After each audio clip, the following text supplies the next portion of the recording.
पुणेकरांच्या बोलण्यातून एक कायम त्यांची सल ऐकायला मिळते की पूर्वीचं पुणे आता राहिलं नाही. तर काय हे नक्की पूर्वीचं पुणे आणि कसं होतं? पूर्वीचं पुणं राहिलं नाही हे प्रत्येक पिढीतले लोक म्हणत आलेले आहेत, पण ते बरोबर सुद्धा आहे. म्हणजे आता पूर्वीचं पुणं राहिलं नाही म्हणजे काय राहिलं नाही, तर पूर्वी सदाशिव, शनिवार, नारायण एवढाच भाग नव्हे तर सोमवार पेठ, मंगळवार पेठ, बुधवार, गुरुवार या सगळ्या ह्या ज्या पेठा ज्या आहेत तिथे सगळीकडे छानपैकी वाडे होते.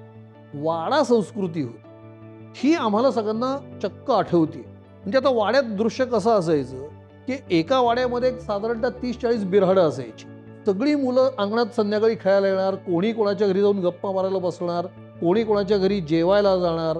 म्हणजे आता जसं फ्लॅट आणि बंददार असा प्रकार तिथे नव्हताच. म्हणजे आम्ही स्वतःच्या घरात खूप कमी वाढलेलो आहे. वाड्यात ह्याच्या घरी जा, त्याच्या घरी जा, त्याच्या घरी जा, हा प्रकार सगळा असायचा. अभ्यासाला आम्ही सगळे एकत्र बसायचो. हे पाहिलेलं आहे आणि आम्ही या वातावरणात मोठे झालेलो आहे. हे नाही राहिलं.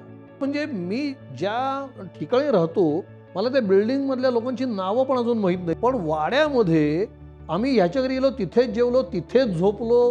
हे आम्ही सगळे असे एकमेकांच्या घरी वाढलेलो. तर बहुतांशी पुणेकर हे असेच वाढलेले. हे नाही राहिलं. हे कुठेतरी असं मिस होतं म्हणजे.